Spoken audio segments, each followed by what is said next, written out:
Assalamualaikum warahmatullahi wabarakatuh. Halo Sobat Setiap Fakta Kehidupan. Tidak lupa kami sampaikan salam sehat, salam sejahtera, semoga tercurah segala bentuk kebaikan dan juga kita semua dalam lindungannya. Seperti biasa, kita akan berbagi kisah dari yang unik, menarik, sampai bikin nangis. Mari kita simak kisahnya.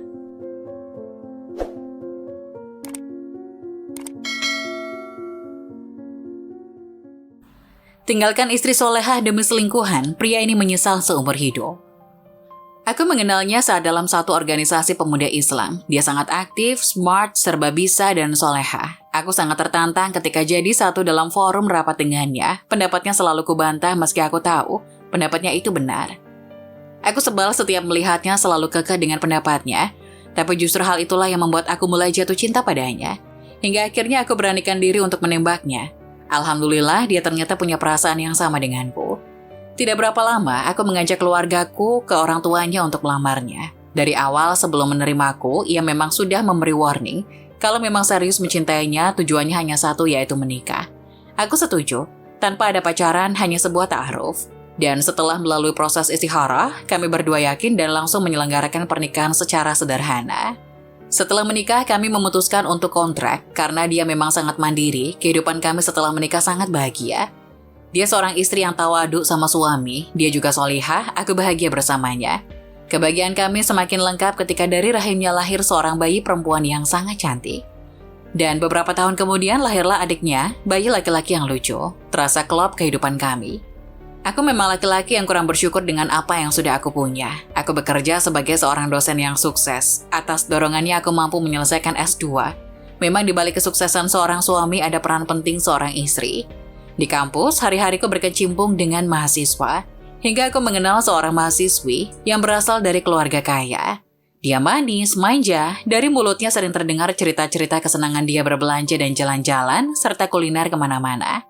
Aku memanggilnya Mawar. Awalnya hanya keinginan untuk menasihatinya, tapi lama-kelamaan kami sering bertemu dengan alasan bimbingan mata kuliah. Hingga suatu hari istriku mendengar aku lagi bercanda dengan Mawar di telepon malam hari. Bahkan ia sempat membaca beberapa SMS-nya. Dia mencoba mengingatkanku, aku pun berjanji untuk tidak mengulanginya. Hingga ia menemukan sebuah foto Mawar dengan tulisan pujianku kepadanya. Dia sangat marah, aku pun menyesal sudah menyakitinya hingga menangis dan berjanji untuk melupakan Mawar. Setan memang telah merasuki jiwaku. Aku belum bisa melupakan Mawar hingga aku berhubungan lewat jejaring sosial dan lagi-lagi aku ketahuan. Aa, dia memanggilku. Tata sangat mencintai Aa. Tete memang sangat cemburu melihat kemesraan Aa dengan wanita lain. Bahkan rayuan dan pujian itu tidak pernah Aa berikan kepadaku. Aa bilang malu, tapi ke gadis itu begitu lancar Aa mengatakannya. Apa yang sudah Aa lakukan itu sudah mendekati zina. Itu dilarang oleh agama, apalagi buat seorang laki-laki yang sudah beristri, itu akan menjerumuskanmu. Sekarang sudah berulang-ulang Aa melakukannya, Teteh menyerah. Aa seorang dosen yang sangat pandai dan yakin mampu membedakan mana yang hak dan mana yang batil. Hanya Teteh tak percaya sekaligus kecewa karena suami yang selama ini Teteh banggakan akan kebaikan dan kesolehannya ternyata tega menyakiti hatiku dan menikam di belakangku. Apa yang dikatakan istriku ternyata belum membuatku sadar, malah semakin terperosok ke dalamnya. Aku tak bisa lepas dari Mawar, hingga suatu hari kuputuskan untuk menikahinya secara diam-diam. Insting seorang istri memang sangat kuat dan akan terasa kalau suaminya selingkuh hingga hari yang naas itu tiba. Dia mengetahui semuanya dan terasa seperti terkena tembak, dia minta aku menceraikannya. Aku tidak bisa menolaknya dari awal komitmen kami, memang tak akan ada poligami, dan jika hal itu terjadi aku harus menceraikannya. Rumah tangga yang selama ini sudah kami bangun dengan susah payah hingga kami sudah mempunyai rumah sendiri hancur sudah. Semua berawal dari kebodohanku tidak bisa menahan hawa nafsu. Setelah bercerai, aku harus meninggalkan rumah. Kulihat istriku meneteskan air matanya. Kulihat anak-anakku yang tertidur pulas, bocah-bocah kecil yang senantiasa mengusir kepenatanku ketika pulang kerja dengan tingkahnya yang lucu, dan kemanjaan mereka ketika bergelayut di pundakku harus kutinggalkan. Kehidupan baru kumulai dengan Mawar. Di rumah pemberian orang tuanya yang mewah. Ketika bersama Mawar, aku rasakan betapa jauh perbedaannya dengan istriku. Ku teringat istriku senantiasa mengajakku untuk sholat berjamaah. Sedang untuk sholat, aku harus membujuk Mawar dulu. Setiap pagi, istriku senantiasa menyiapkan keperluan kerja, hingga sarapan pun dia dengan lembut menemaniku. Bersama Mawar, semua memang telah siap, tapi bukan Mawar yang menyiapkan, semua dilaksanakan pembantu. Mawar sering sekali mengajakku jalan-jalan ke tempat-tempat yang jarang kukunjungi, bahkan asing bagiku selama ini. Shopping ke mall, kongko di tempat karaoke keluarga, bahkan aku harus membuang waktu sia-sia untuk menemaninya ke salon. Saat itu, aku teringat saat-saat yang indah bersama istri dan anak-anakku pergi jalan-jalan ke pasar sore yang ada wahana mainan anak-anak. Tertawa renyah mereka membuatku sangat bahagia. Jangankan ke salon membeli makeup untuk dirinya saja, dia tidak anggarkan semua penghasilannya untuk nyicil rumah dan membantu keperluan anak-anak. Suatu hari aku sakit dan terpaksa harus opnam. Dengan alasan biar cepat sembuh, Mawar menyewa seorang perawat untukku. Dalam kondisi kesakitan, anganku melayang betapa istriku dulu begitu sangat mengkhawatirkan aku ketika aku sakit. Mulai bicara dengan dokter, membeli obat, hingga ia rela izin kerja untuk merawatku. Dengan penuh kesabaran, ia menyeka, menyuapi, membantu meminum obat, dan senantiasa mendampingiku hingga sembuh.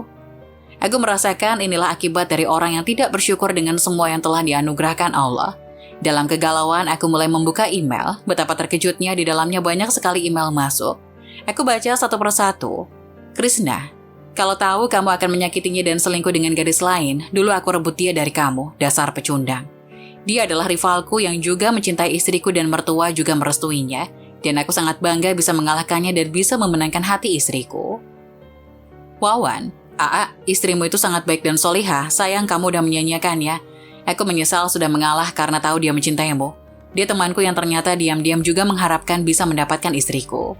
Dr. Yanto, kamu akan menyesal karena sudah meninggalkan seorang istri yang bekerja membantu kamu menafkahi keluarga. Dia punya gaji tetap di BUMN. Dia sehat, bahkan dia sudah menganugerahi anak laki-laki dan perempuan. Kamu tahu kan, itu semua tidak aku dapatkan. Temanku sesama dosen istrinya sakit kanker dan harus rawat jalan dan belum dikaruniai anak sampai sekarang. Masih banyak lagi email yang serupa dari keluargaku, dari keluarganya, dari mahasiswaku, yang semua isinya menyalahkan aku, tapi ada satu email yang sangat menusuk hatiku. Mr. X, alhamdulillah doaku terkabul setelah sekian lama aku menunggu. Akhirnya aku punya kesempatan untuk menikahi seorang bidadari cantik yang bisa memberi kebahagiaan kepadaku di dunia yang indah ini, dan di surga kelak. Terima kasih ya, kamu sudah mencampakkannya. Kini giliranku untuk menyembuhkan hatinya yang luka, memberikan seluruh hidupku untuk senyumnya yang indah dan merawat anak-anakmu yang lucu, smart dan membanggakan. Dan maaf bila kelak kamu melihat betapa bahagianya aku memiliki istri seperti dia. Klek. Rasanya seperti tersendat tenggorokanku. Siapa dia sebenarnya? Aku terus berpikir siapa Mr. X. Hingga akhirnya, suara pintu kamar terbuka, Mawar baru datang entah kemana setelah seharian pergi, padahal aku ada di rumah. Jam menunjukkan pukul 24 WIB. Maaf ya sayang, aku tadi ada pertemuan sama teman-teman Evi yang ada di luar negeri. Wah, seru loh, sampai kemalaman deh. Lalu dia menciumku dan langsung pergi tidur. Aku tidak bisa berkata apa-apa. Semakin hari kulihat kelakuan Mawar sangat jauh dari kriteria istri soleha. Apalagi hari-harinya selalu dihabiskan dengan FB-an, Twitteran atau BBM-an. Setiap kali aku membutuhkannya dia sibuk. Hingga suatu hari Allah menunjukkan kebesarannya bahwa setiap kejelekan akan mendapatkan keburukan pula. Pria yang selingkuh akan mendapatkan pasangan yang selingkuh juga. Aku baca semua jejaring sosialnya ketika ia lupa mematikan laptopnya saat dia pergi. Di luar dugaan, ternyata Mawar sedang berhubungan dengan seorang laki-laki yang seusianya. Dari statusnya, Mawar sering jalan dengannya dan status terakhir, malam ini mereka berdua akan check-in di sebuah hotel. Mawar mau karena pemuda itu menjanjikan akan menikahi Mawar secara resmi, karena memang pernikahanku dengan Mawar hanya pernikahan siri. Malam itu Mawar diantar sebuah mobil dengan seorang pemuda yang persis seperti foto yang ada di laptop. Aku langsung mendatangi mereka dan memarahi Mawar serta memukul pemuda itu. Langsung aku bilang akan menceraikannya. Di luar dugaan, ternyata Mawar malah tertawa dan berkata, "Wah, enak deh. Aku nggak usah susah-susah minta cerai sama Mas. Mas nanti datang ya ke pernikahan kami. Ternyata nggak seru nikah sama orang yang jauh lebih tua dariku. Semua serba ada aturan, lemot. Oh iya Mas, malam ini juga sebaiknya Mas tinggalkan rumahku ya. Bawa aja barang-barang Mas yang kuno itu." Dia langsung ngacir dengan pemuda itu. Ya Allah, aku memang pantas mendapatkan semua ini. Badanku terasa remuk, hatiku hancur. Aku menangis sejadi-jadinya dengan penyesalanku seumur hidup. Aku menyesal telah menyia-nyiakan mutiara terindah yang sudah ada di genggamanku demi mendapatkan mutiara yang imitasi. Beberapa tahun kemudian, dari jauh aku melihat istriku dengan gamis yang eksklusif namun sederhana. Wajahnya semakin cantik dan terawat serta bersahaja. Tampak tersenyum bahagia. Sedang bersiap-siap bersama keluarga barunya untuk menghadiri acara penyematan gelar dokter spesialis anak putriku. Iya, cita-cita istriku untuk menjadikan putrinya sebagai seorang dokter tercapai. Ya Allah, kalau saja aku tidak bodoh, mungkin akulah yang mendampingi putriku saat itu. Di depan sebuah mobil mewah, kulihat putraku yang sudah jadi pengusaha sedang merapikan dasinya. Gagah banget kamu, Nak. Teringat saat kecil dia senang sekali menggigitku. Tiba-tiba saja dari dalam rumah yang ada di kawasan elit itu, keluar seorang lelaki gagah dan ganteng serta berwibawa yang ternyata dialah Mr. X yang berhasil menikahi istriku dan mampu membuatnya tersenyum kembali serta mendidik anak-anakku sampai berhasil. Dia menggandeng satu anak laki-laki dan satu perempuan yang kemudian berlari menghampiri istriku. "Bunda," teriak mereka. Pasti itu anak dari hasil pernikahan mereka yang ganteng dan cakep. Klub kebahagiaan mereka. Kini sisa hidupku kuhabiskan seorang diri di rumah kedua orang tuaku yang telah tiada dengan segenap penyesalan yang luar biasa. Tubuhku semakin kurus karena tak ada yang merawatku. Teringat betapa aku sangat gendut setelah menikahi istriku. Semua teman-teman terkejut karena sewaktu belum menikah tubuhku memang kurus. Kesepian menjadi teman sehari-hariku, meski sesekali kedua anakku bergantian menjengukku. Iya, istriku adalah istri yang luar biasa dengan semua hal yang sudah aku lakukan padanya. Dia tidak pernah memutuskan hubungan darah dan silaturahmi aku dan anakku. Terima kasih dan maafkan aku sayang. Aku bahagia kamu sekarang mendapatkan semua karunia dari Allah, dari kesabaran dan kesolehanmu. Aku turut bahagia.